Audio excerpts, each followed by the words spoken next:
Marceline Mido Pesa sango mokilie baba réalité Pesa sango na bana mboka Pesa position majorité Pesa sango na bana mboka Pesa sango société civile Pesa Mateo Pesa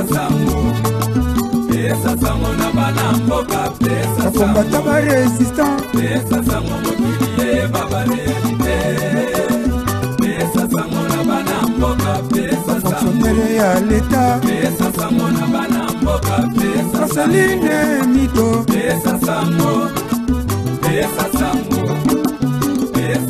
na bana mboka Pesa sango Marceline Mido Tina Bilili eza nini soki Congo Bololo show ezate signé Michono Caspe spirituel Igwe de la presse congolaise. Bonjour mesdemoiselles et messieurs de partout où vous me suivez, de partout vous êtes connectés toujours sur Congo Bololo, émission Nabino Bolinga Kamingi, ya maman Marceline Mido, Igwe de la presse congolaise, Mocha Volcan Mokonzi, autrement dit, Maman Marthe, tu sais qui dit. Alors, na pokwa na lelo, na ye li susu nene psakibino, que tokolukato solola, par rapport, ya baliwa, oye landani, bande konangai, situation tozo traverser na RDC.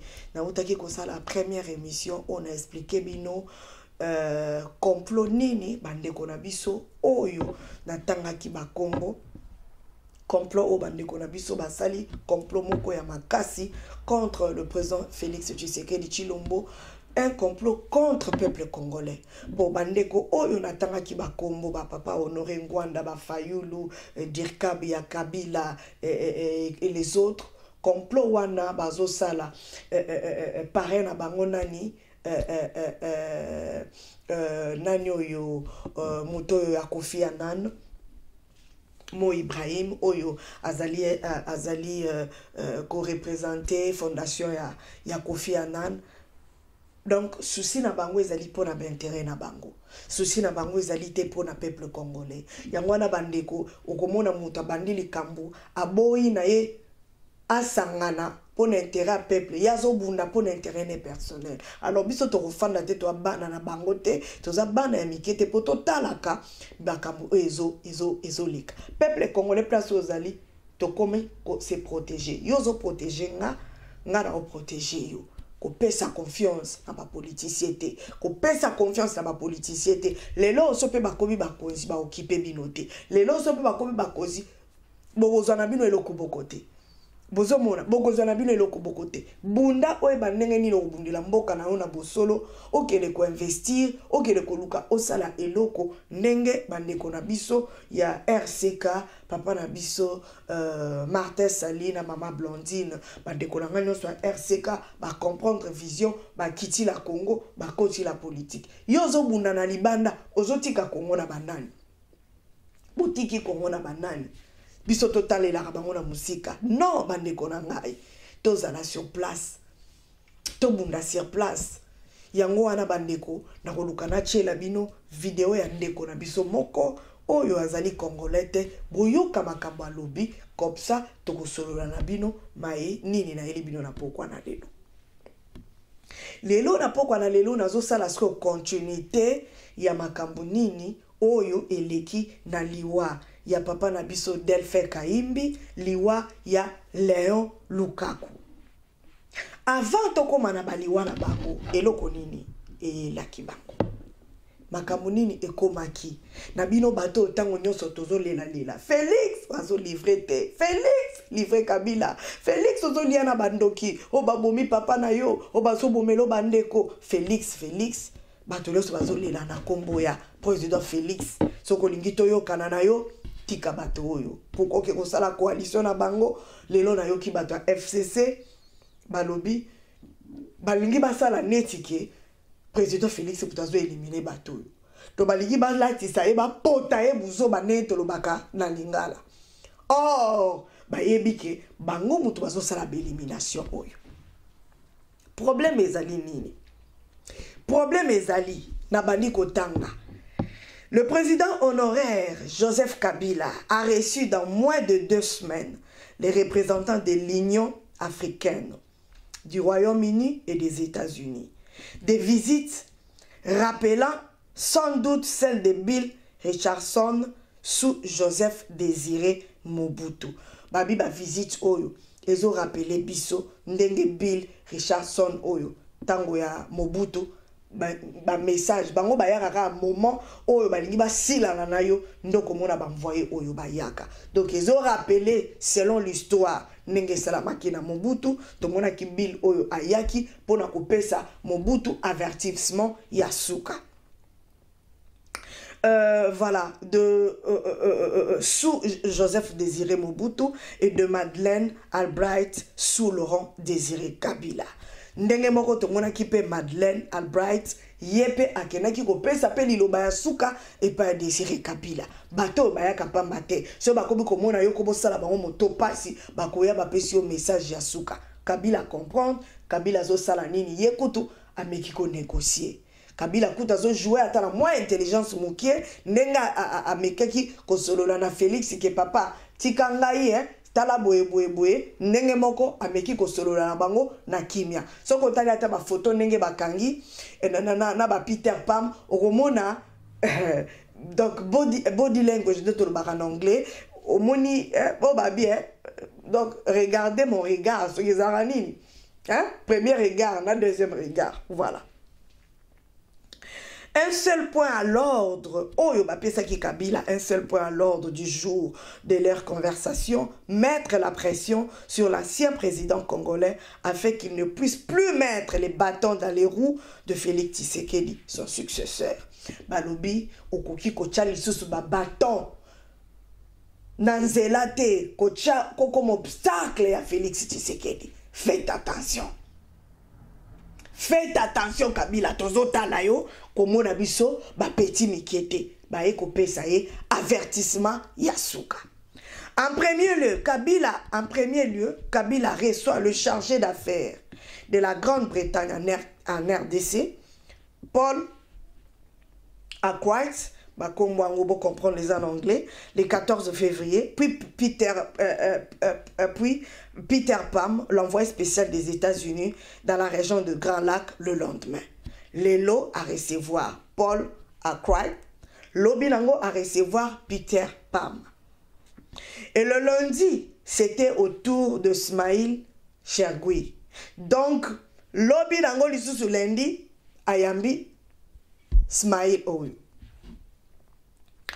À la tête de la commission, Azali, à la tête de la commission de l'Union africaine pour la paix et la sécurité, d'être reçu au domaine de Kingakati et non pas à Gelem, dont l'avenue Roi Baudouin, longtemps fermée à la circulation, a été ouverte. Josuana Balobi, tout un symbole. Boyebi, côté à Roi Baudouin, o le kandengeni, pour Kabila Kobisa qui place Wananda Konaye. Donc, si vous avez circulation, kota na yo, o mona pena Gelem boy. Bima na yo, salada o lingi. Yango ba bengango, ezaba symbole. Ezali ba signaux forts. Juste après ces balais des ambassadeurs, la situation politique a pris une autre vitesse en RDC. Déjà que le secrétaire permanent du PPRD, Emmanuel Ramazani Shadari, qui menaçait de mettre le pays sans dessus-dessous si l'on touchait à un poil de cheveux d'Albert Yuma, l'influent patron de la GECAMINE, mis en résidence surveillée pour l'affaire de 200 millions de dollars. Bidomoko Boyebi Lelo, Papa Labiso, Albert Yuma, résidence surveillée. Fut contraint de débarquer d'un avion alors qu'il se rendait au Burundi. Ce fut ensuite le tour du puissant Kalev Mutong. Basilani na Shadari oyo ba humiliaki ye et pas ya jeune fille na biso 25 ans boyebi et komaki tout ya babengi le puissant Caleb Moutongo, l'ancien directeur général de l'ANER et de la sœur jumelle de l'ex-président de la République, d'être empêché de sortir du territoire national. Après Caleb Moutongo et komaki maman na biso Jeannette oyo bastopaki yepe bandeko na ngai. Donc, abimate na territoire national. C'était hier, si je ne me trompe pas, à Outaki Kosamba. Cause à la loto hier, à Outaki Kosamba. Hier, Jeannette, Bazolo Bilangote. L'autre paire de manches est la lutte contre la corruption. Binomoko Bomoni, lutte contre la corruption, ezali message. Oyo, envoyé Oyo, Bayakinango. Peter Pam avait prévenu que celui qui osera s'interposer à cette lutte rencontrera l'Amérique sur son chemin. Oya Komeka, ko s'opposer dans la lutte Oyo contre corruption et contre tina mikuwa ya ba Congolais. Peter Pam alobi boko kutana en Amérique dans Nzela na bino. La nomination de nouveaux hauts magistrats fut le prélude du balayage de la Cour de justice et la fin de la magistrature à vie dont Flori Kabange, l'ancien procureur général, était le symbole le plus marquant. Quand le chef de l'État demande clairement à haute et intelligible voix d'être lui-même audité sur sa propre gestion de sa dotation, frais de représentation et frais de mission, certaines personnes avaient cru à la fantaisie. Donc, c'est-à-dire, Yemoko président Félix, tant que Kosenga, Yemoko, Asalaka audit, il y a un voyage, il y a un banini, il y a un libossoir, il y a un fantaisie, il y a un blague. Oh, président Félix, il y a un loko ya kolakisa bango ke ndenge nga moko nazo misala ndenge ba osala bino. Po ba misu ba olobo asala yango kaka une fois. Et bon misusu aya ka mikolo nyonso alakisa bino yango n'importe quoi. Bostala pomona tozo vivre bibiso na bino tozo vivre. Bochaki tembeti yango yo. Et pourtant, ce dernier a toujours répété depuis qu'il était opposant et chef de tous les autres opposants. Il était le président de Rassop, juste après le décès de son père, qu'il faut prêcher par exemple. Le président Félix, avant, il faut prêcher par exemple. C'est-à-dire, maman Marceline est en boya corruption, il y a beaucoup de causes à la corruption blêtée. Et ça n'est pas pasteur, bazolo babatu, bosala kindumba te bosala miyibite, bidombo boza la kati. Tozo mona ba opposant na biso, ba kritikaka, ba fingaka, bango moko na kati ya complot contre le Congo, bango moko bazoliaka bambongo, bango moko sima ba multinationaux. C'est la honte. Ya bozala na ba politicien, ya modèle ya boy. L'exemple encore, c'est le reversement au trésor public d'Ina Ardoise de 163 000 $ non utilisés lors de son dernier voyage à Addis Abeba lors du sommet de l'OIA. Union africaine, pardon. L'opinion se souvient qu'il avait déjà remis des fonds à l'État lors de sa seconde sortie du pays en tant que chef de l'État, rééditant l'exploit de Kasavubu, le premier président de la République. Donc, à part Félix, car président Kasavubu Moutasala yango. Mais, président Félix, Alandi Lokolo. En tout cas, le chef prêche sur la lutte contre la corruption. Yemoko Mokonzi, azote yabatu, bitumba contre corruption. Il prêche qui a abouti au grand audit mis en branle pour démêler le vrai du faux de l'utilisation de faux du programme de 100 jours. Côté ya oya teyi batu bandeko, lelo oyo e salike, ba vrai na ba photo yebe loko nini lekaki na utilisation ya mongo oebimaki na programme ya 100 jours. Cet audit a déjà envoyé en tôle 2 entrepreneurs étrangers, David Blatna, le DG de Safricas, et Sami Jamal, le patron de Somibo Congo, et Usmal qui a même connu un malaise en prison centrale.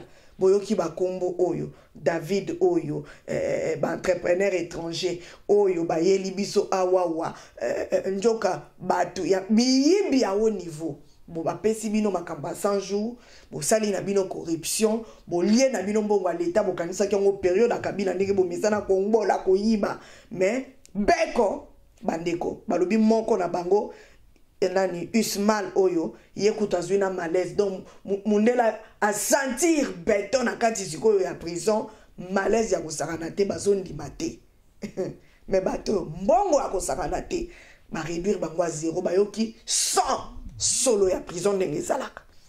Hier encore, le DG de l'Office des routes, Mutima Sakrini, fut mis aux arrêts après avoir été entendu une deuxième fois par le procureur général près la cour d'appel de Matete. Oyo yo pe lisusu Mutima Sakrini oyo lisusu DG Office des routes yepe lisusu bandeko na ngai bautaki kosambisa ye na cour ya Matete kuna donc na cour ya appel à Matete basambisi bango lokola bana mikie. Celui de l'OVD serait relaxé peut-être pour un temps.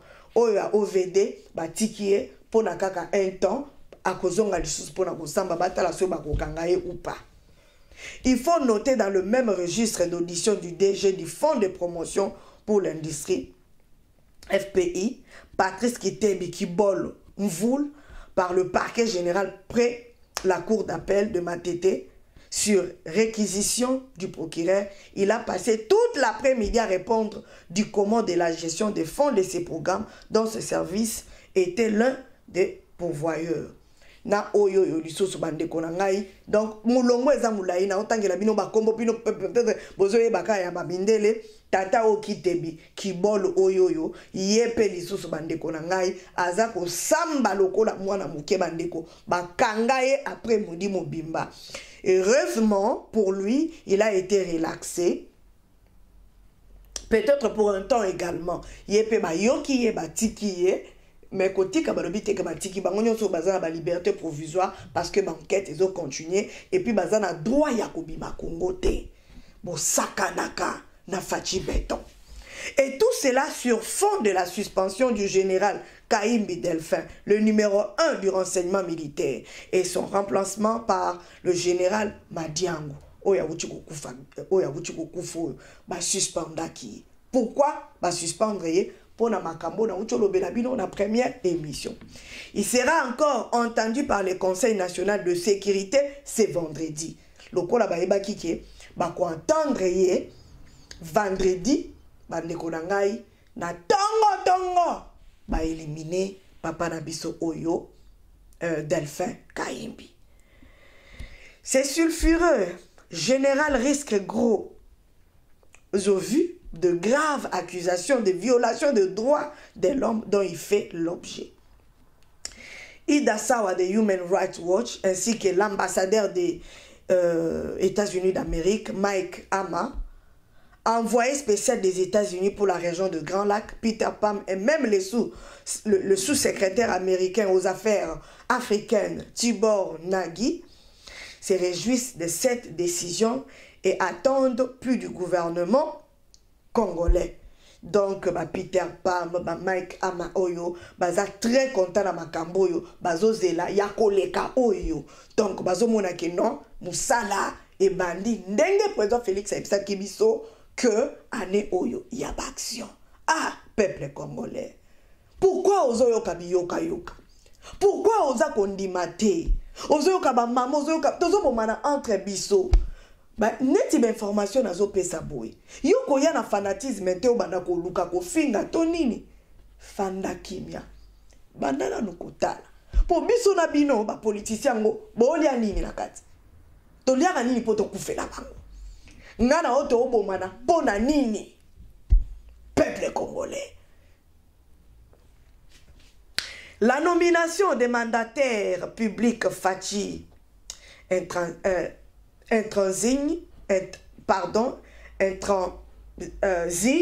voilà, du côté des négociateurs, FCC cache sur la répartition des postes de mandataires publics. L'on apprend par ailleurs que Félix Tshisekedi a été intransigeant. Il a semble-t-il, frapper du poing sur la table pour que les anciennes têtes ne reviennent plus et que des audits de leur entreprise soient effectués, partis ou pas. Ainsi, selon certaines indiscrétions, l'on apprend l'arrivée à la Banque centrale du Congo du technocrate Noël Chani Mwadimvita, candidat malheureux à la dernière présidentielle, un type qui n'a pas souvent sa langue dans sa poche. On annonce aussi le retour en service de Luzolo Bambilesa, qui aurait eu pour tâche de ramener tout son sac de dossiers concernant la corruption et le blanchiment d'argent, dossier qu'il avait mis en vain à la disposition de l'ancien PGR Kabange Numbi, sans succès. Donc, bandeko nanga masolo eza ebele awa.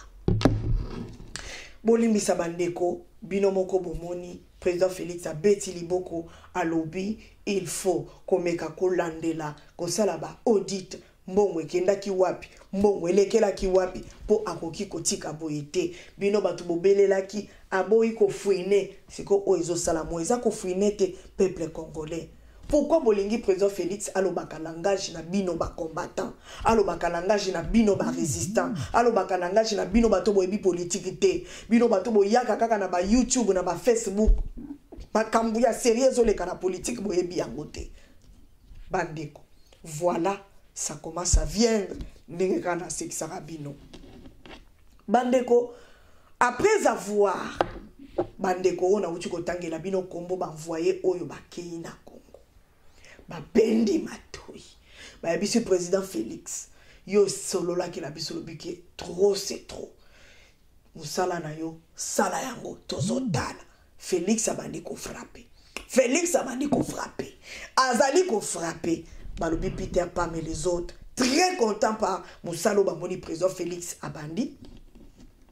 Alors, et kokoma et pas un déconabiso général au babutaki ko éliminer babetaye injection babetaye tonga bandeko nyonso bozoli okayokoyo lokuta pona nini abengaki Kabila tango a téléphoné Kabila ayebisi Kabila ki ngande nazali awa eza ya koyinda bauti ko suspendre nga on dirait Félix azana dossier na maboko siko na sala ndenge nini Kabila pa ayebisi ke non kende ka ki pa Félix pour Félix nde azo protéger ngai kende tango Kabila ebisi akende pa Félix ba ebisa kete kende ko sanza makambu nyonso Kabila ebaika ke muta koloba na ndenga stratégie Kabila pa lobi ngai en tout cas loka ko sala na yo ezate kende pa Félix pour Félix nini azo protéger ngai pour Kabila déjà ça zui déjà matoi basi ba bendi matoi babi yo leki Mobutu oleki Kadhafi batangeli ba homme fort Josso oleki papa na yo babendi matoi. Alors tango Kabila ebisi kekende pa président Félix akei abengi président ebisi na sana tante président tindi e pa mutu na otanga komba mutu wana te mutu wana azali proche ya président oyo ayebi ba stratégie ebele ayebisi kende osolola ne ponga na sana tante tanga ke ekuna bandeko asali yambola ayamboli maboko likolo ya kufukama alobi tout ezana ba dossier mususu sensible soto bito fungola ngwa bandeko toko pakata tango mutu wana yoki alobi okay olingi nini alobi ndenge ezali awa ngana ekoloba mutu wana ebisi oza prêt ya kotanga bakombo nyonso po bakombo natangeli bino oyo bazebele la liste est longue mais natangeli bino bakombo ya batu oyo biso tokoka ondima teke baza na kati mais la liste est longue. Alors bandeko nanga nde azalaki prêt vendredi akende kotanga na bakombo comme ça etikala bamoni ke non lokola sa ke koyambola kuna bako permettre yete akende kosamba ezala officiel po batu tout bakota na kati ya bulu yeke na kokangama en désordre mibeko epesami bolekai basali nini baleki ye tango baleki ye garde du corps na ye na diplomate na nini asimbi nzela aki. Alors trouvé que lokola baleki ye Léon Lukaku oyo bandeko na ngai na meka mwa ko tangela bino mwa mukie bandeko na ngai pona papa na biso oyo pardon, Léon Lukaku azali chef des services de contre-espionnage en est retrouvé mort chez lui à 3h du matin. Bakouti a koufi à 3h du matin. Les enquêtes sont annoncées comme la routine. Question, face à tous ces décès en cascade, y a-t-il encore Oyo siko ezabato Kabila bache, y a-t-il encore les maboko pembe? Donc, bazoluka bazwa bosoto na epsa kibino na première émission, baluka balati sango président Félix. Masolo esalami ndenge nini? Na assassinat ya papa na biso oyo Kaimbi oya uchokufa. Tata o ba uchobomae yende mutu azana kati.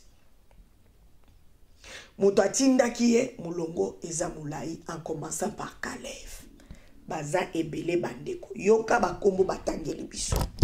Information nazo pesa bino e wuti information ngai na koloba kaka makambo ba ebisinga na obi na obomba te loko ese bimi kuna bato ba yebi yango te ngape na ye congolais ayeba poto to lembi bakama molili Koko Nyangi azana kati Mova Sakadi azana kati Kangudia azana kati Germain Kambingi azana kati basalaki nini yeo bomoni o yende penda zalaki o bachaki pour à faire disparaître général tango asali masolo et sili nde balobi ke non soki pe batiki ye secret kubima kaka ndenge bazaka batindi o éliminer yo pe basali nini beliminer yo pour na kosala nini ko effacer ba trace. Alors toyoki ke Kalev muta facilitaki opération oyo et salama bandeko na ngai. Léon Yokutu a défendu Kalev makasi tango Kalev a eu ba problème awa. Léon oyo Lukaku oyo a défendu donc pire mutu ya Kalev. Donné na zoe bisabino bandeko na ngai masolo eza ndenge nini. Donc masolo oyo ezali kande na yebisi bino ke général Asia Sanzi. Ata ndenge ba éliminer ye Asia Sanzi tout. Président Félix Akomika ah bon? Mindele bandeko nanga bat bakomi ko kamwa neti na film. Président Félix atangisi ma ya misu. Abi oyo ka ba frère nanga ba opposant. Oyo kaka bandeko na biso ba congolais. Oyo bazali na kati ya complot monene contre la République. Abi na sala nini? Nasala nene bandeko bakobi koliana bango na bango. Bakobi koliana bango na bango. Élimination ya Léon Lukaku oyo po yepe asalaki nini? A éliminer Muninga. Nani aza next? Toyebite. Ba papa na biso ba Kalev et consort basali ba sale boulot na niveau moko extrême. Bakoko Nyangi ba mova oyo tout bato oyo nyonso banda ba malfaiteur siko eloko nga na zoloba pona nini peuple congolais okoluka offert à genuer peuple na yo tina suka. Est-ce que ba signe de temps bozotanga yango te? Ba signe de temps bozotanga yango te? Bandeko na ngai botala nde bakobi ko boma bango. Donc ekoma nango ngambo soko koti mondo yo kobibisa secret.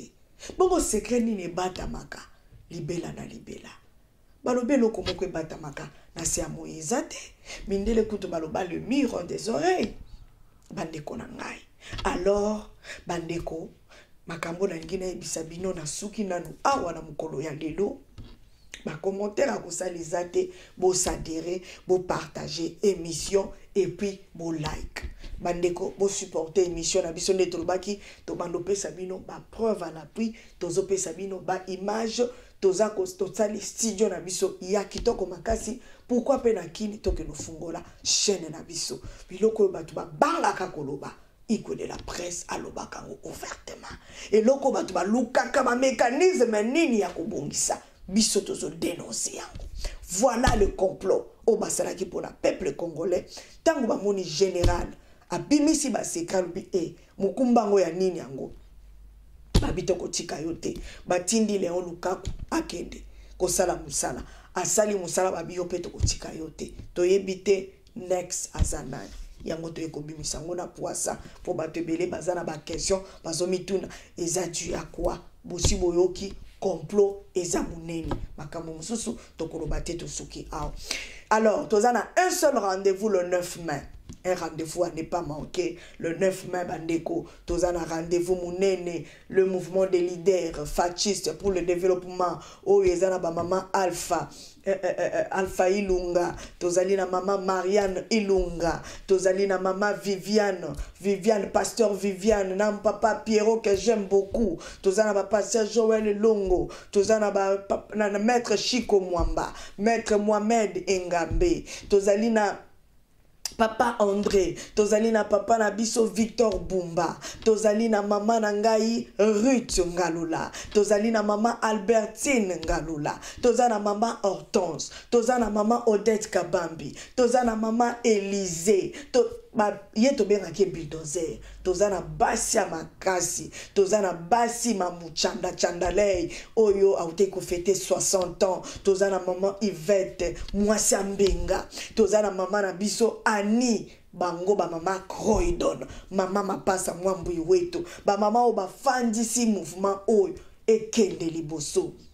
Tozana ba mama Julienne, tozana mama Cathy, wana c'est une servante de Dieu, oya buka kama bolongo ko bondela, mama Bibiche, tozana mama Lolo, tozana ba mama na biso mama Séverine Mbia, mama Séverine